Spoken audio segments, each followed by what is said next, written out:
Hello and good morning, friends. Once again, I welcome you on the lecture series, of course, Elements of Machine Design. We are studying regarding the chapter number 6, Selection of Anti-Friction Bearings and Gears from the syllabus. In last two lectures on the chapter, we have seen introduction regarding the bearing, what is the function of bearing, how bearings are classified, and basic terminology associated with the bearing. In today's lecture, we will see the different properties of the bearing materials and which type of materials are used as the bearing materials. So, let's start with the properties of the bearing material. We know that before selection of any bearing for a particular application, as we have gone through the different types of the bearings, it is very necessary to understand the different properties of the bearing material before actually selection of the bearing for a particular application. We know that when the journal and the bearings are having the proper lubrication, there is a film of clean non-corrosive lubricant in between them, separating the two surfaces in contact. As we have studied, the function of the bearing material is to reduce the friction between the two moving materials as well as to reduce the power transmission between the two moving elements. So for that purpose, we are incorporating a film of clean non-corrosive lubricant in between the journal and bearing. So looking at this criteria, the main requirement of the bearing material is that they should have a sufficient strength and rigidity. This is the major requirement of bearing material, that the bearing material should possess the sufficient strength and rigidity. But apart from these two properties, as the bearings has to undergo different working conditions, they are subjected to different working conditions. Apart from these two properties, that is strength and rigidity, the bearing material should possess the another different properties to incorporate these applications. So apart from strength and rigidity, these are the 8 different material properties that bearing should possess. So start with one by one. The first property is the compressive strength. That bearing material should possess a good compressive strength. Now let's see why there is a requirement of a compressive strength. We know that the bearings are subjected to maximum pressure during the applications. So to withstand this maximum pressure during the application, the bearing material should have high compressive strength to prevent extrusion or permanent deformation of the bearing.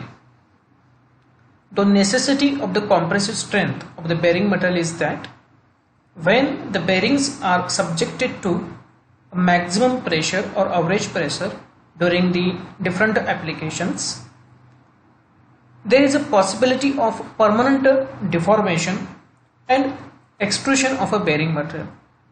So, to avoid this permanent deformation and extrusion in the bearing material, the bearing material should possess sufficient compressive strength to withstand this maximum pressure. This is the necessity of the having a good compressive strength for a bearing material to avoid permanent deformation and to withstand maximum pressure acting on the bearing. This is the first property, that is the compressive strength. The next property is the fatigue strength. In first lecture, we have undergone the concept of fatigue failure. The fatigue failure took place when any element is subjected to reverse stresses, that is maximum tensile to maximum compressive and from maximum compressive to maximum tensile. So to withstand these repeated loads, we know that during the application we can't control the load acting on the bearing. We can't control the nature of load acting on the bearing. So load may be maximum at some point, it may be minimum at some point, it may be tensile loading or it may be compressive loading. So during this kind of a phenomena, there is a chances of fatigue failure of a bearing material. So to avoid this fatigue failure, the bearing material should possess sufficient fatigue strength to withstand these repeated loads without developing surface fatigue cracks. During the definition of life of bearing, we have studied that the 90% of the bearings has to complete a particular cycle before appearance of a first fatigue crack on the bearing material. So to withstand these repeated stresses, these repeated loads, the bearing material should possess a sufficient fatigue strength to avoid development of fatigue cracks on the surface of a bearing. So this is the importance of having a good fatigue strength. The next concept is the conformability. Now what is meant by the conformability? As conformability, it is the ability of the bearing material to accommodate shaft deflections and bearing inaccuracies. Try to understand. It is the ability of the bearing material to accommodate shaft deflection and bearing inaccuracies by plastic deformation without excessive wear and heating. Though there is a deformation, though there is a shaft deflection, that bearing material should itself accommodate these shaft deflections and bearing inaccuracies to avoid excessive wear and heating of bearing surfaces.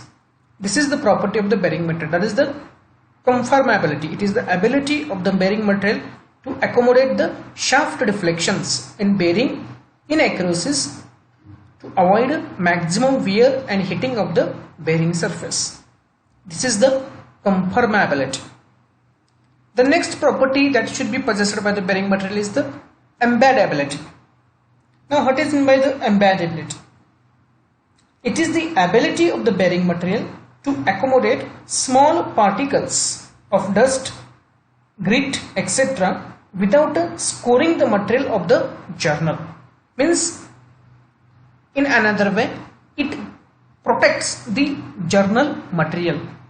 If there is accommodation of small dirt or small particles in between journal and bearing material, now due to the possession of this property, this bearing material can guide the journal material from these small particles. So it will act as a protective property, that is the embeddability. Ability to accommodate these small particles so that it can not cause any kind of harm to the journal material. So it is the ability of the bearing material to accommodate or to embed. That's why it is known as the embeddability. To accommodate or to embed small particles of dust, grit, etc. without scoring the material of journal. That is the ability of the bearing material. That is known as the embeddability.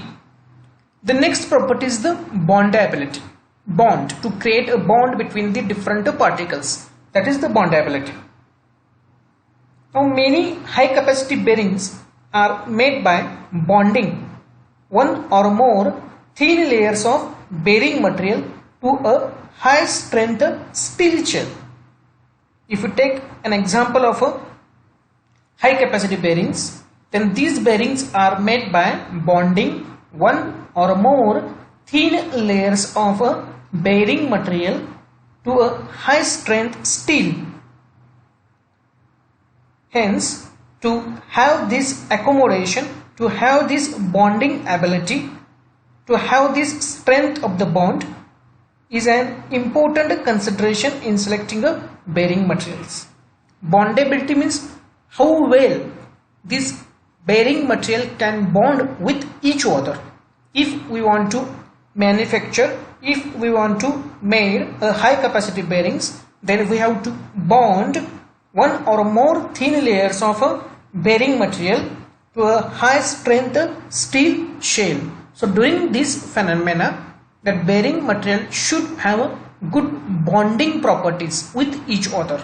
That is known as the bondability. That is, the strength of the bond is very necessary during this kind of applications, high strength bearing applications or high strength bearings. During the manufacturing of high strength bearings, this property plays an important role, that is the bondability. Next property is the corrosion resistance. As we know that this is a common property possessed by each and every element, as the bearing material has to work in the humid conditions. The bearing material should not corrode away under the action of lubricating oil. We know that there is a presence of lubrication in between the journal and the bearing material. So due to the presence of that lubricating material, the bearing material should not get corroded. That is the corrosion resistance ability of the bearing material, that it should have a good corrosion resistance ability, as it is how to work in the presence of oil. This property is of a particular importance in IC engines, where the same oil is used to lubricate the cylinder walls and bearings. In the cylinder, the lubricating oil comes into contact with hot cylinder walls and may oxidize and collect carbon deposits from the oils. If you take the example of IC engine, now during the lubrication of IC engine, the lubricating oil comes into contact with the cylinder walls, and we know that during the operation of IC engine, the cylinder walls are heated. So when that oil comes in contact with this cylinder oil, this oil may oxidize and collect carbon deposits from the oils. That's why this bearing material should have a good corrosion resistance property to avoid loss due to this kind of a phenomena. That is the corrosion resistance. Next is the thermal conductivity. We know that what is meant by the thermal conductivity. All of you have undergone during the study of thermal engineering, you have understood the concept of thermal conductivity. It is the ability of the material to conduct heat through it, or how easily a material can conduct or carry a heat through it. Now why there is a necessity of having a good thermal conductivity property for bearing material? Common sense. We know that as the bearing has to undergo a different loads, as the bearing has to sustain to maximum pressure, and when that bearing is in contact with the moving material, there is a chances of creation of heat, as the two rubbing surface crashes with each other, or when they are in contact with each other, there is a chances of formation of a heat. So that bearing material has to carry this heat away from it. That is the thermal conductivity. The bearing material should be of a high thermal conductivity so as to permit the rapid removal of the heat generated by friction. So when there is a chances of generation of heat due to friction, that bearing material should easily carry away this heat generated due to friction. So this is the importance property to carry away the heat from the bearing material. Next is the thermal expansion. The expansion due to the heating, that is the thermal expansion. Change in the dimensions of the material due to the heat is known as the thermal expansion of any material.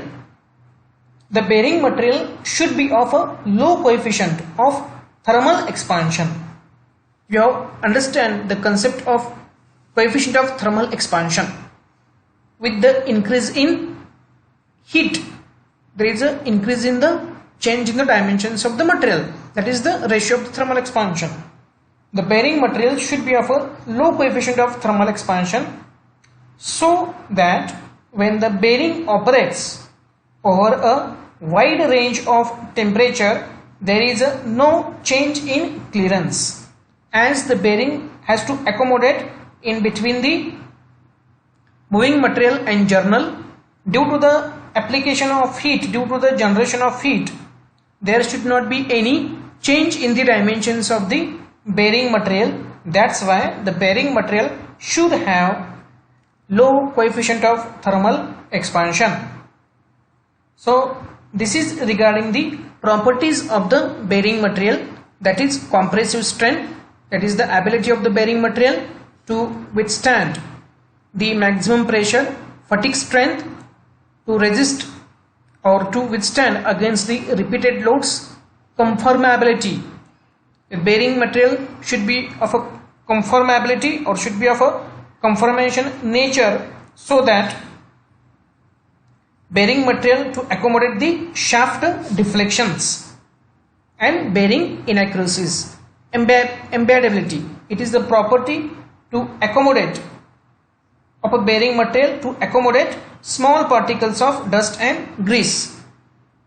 Bondability, ability to bond with each other in case of high strength bearings.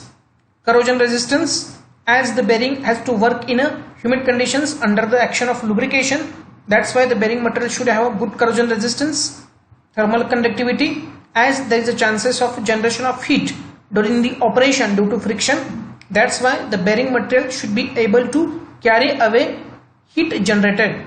And thermal expansion, there should not be any change in the dimensions of the bearing due to the application, due to the generation of heat during the working conditions, that is the thermal expansion.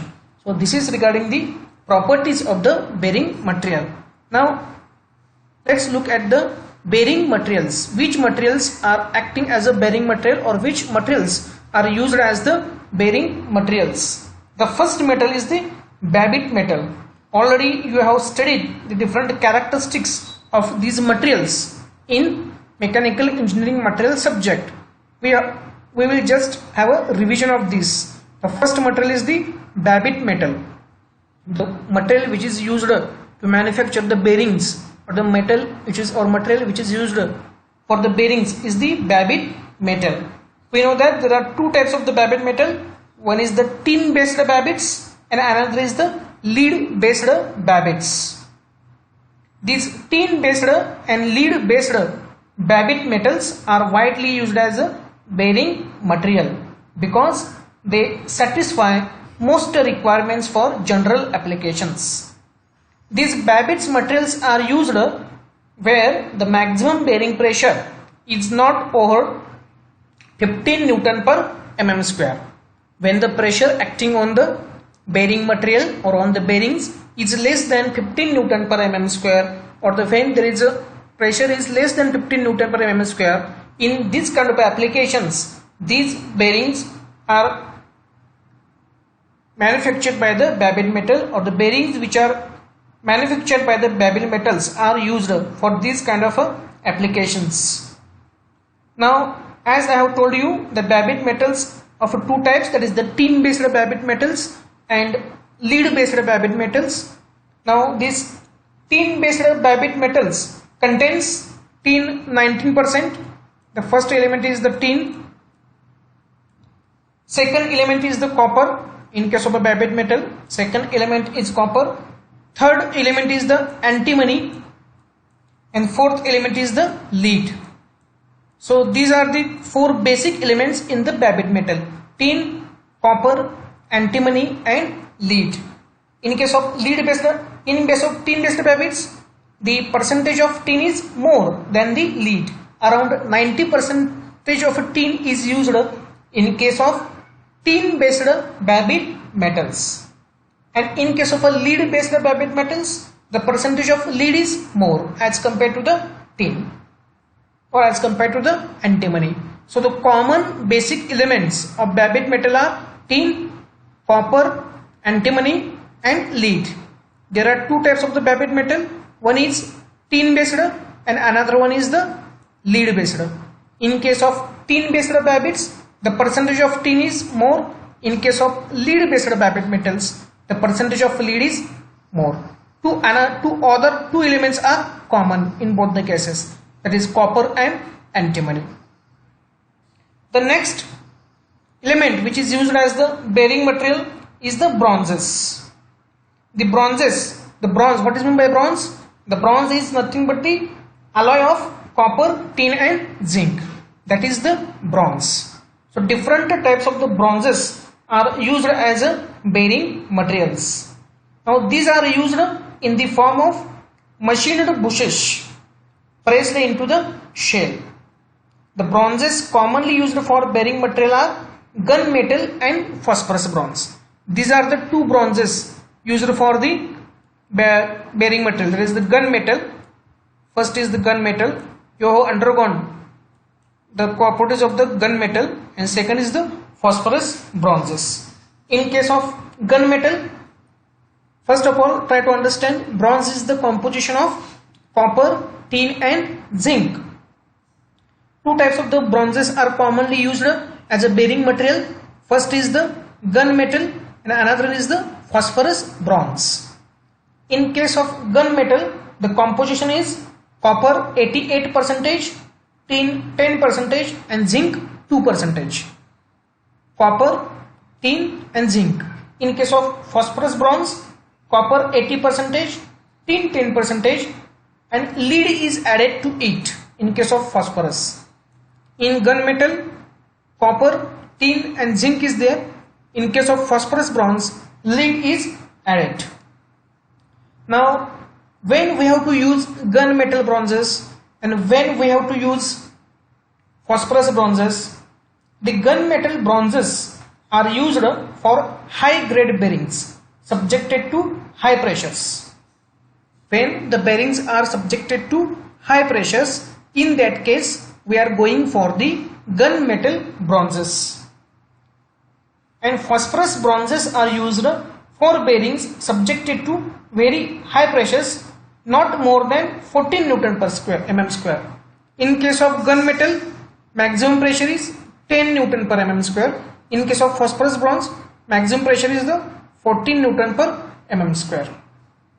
Means for higher speed and higher pressure applications, we are going for the phosphorus bronzes. So first material is Babbitt metal, second material is bronzes, third material is the cast iron. Cast iron also used as the bearing material. The cast iron bearings are usually used with the steel generals. Such type of bearings are fairly successful where lubrication is proper and the pressure is limited to 3.5 Newton per mm square. When we are using cast iron as a bearing material, the restriction is that the pressure which is acting on bearing material should not be more than 3.5 Newton per mm square. So for moderate pressures, or what we can say, for a small pressure range, we can go for cast iron as a bearing material. And when speed is not more than 40 meter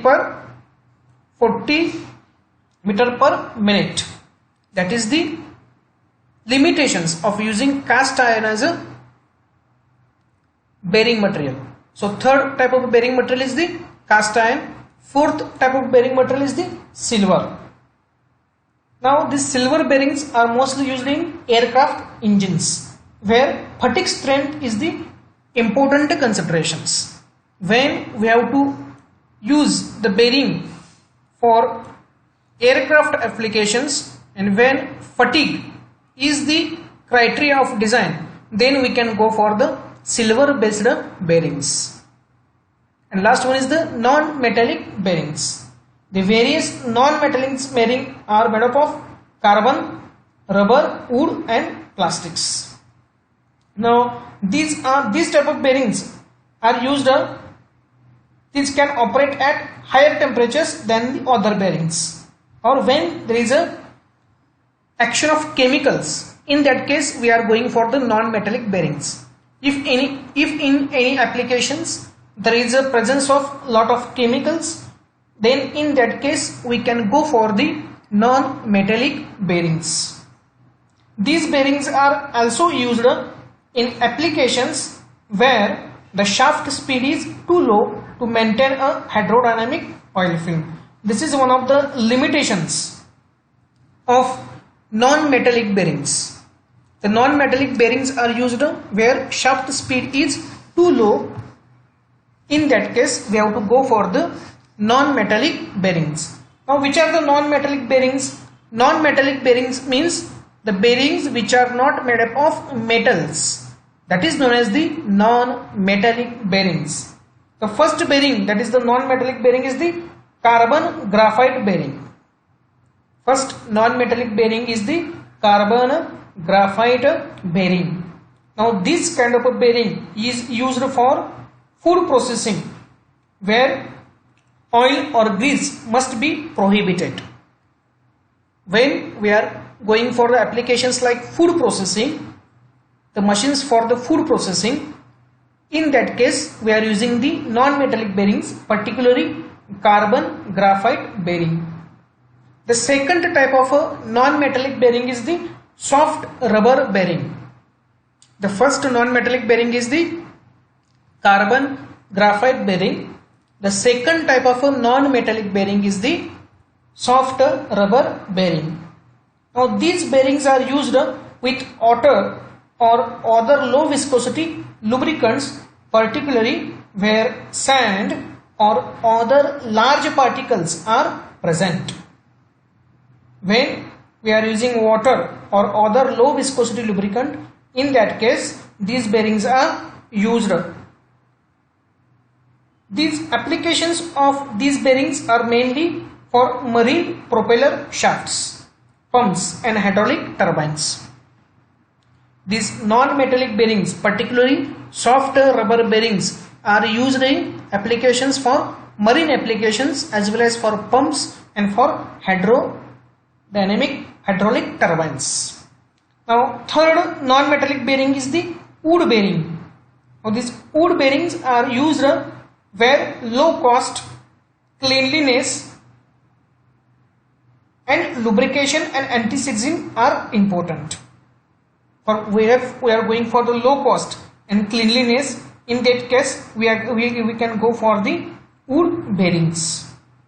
And the fourth type of non-metallic bearing is the plastic material bearings. The normally used plastic material for bearings is the nylon and Teflon.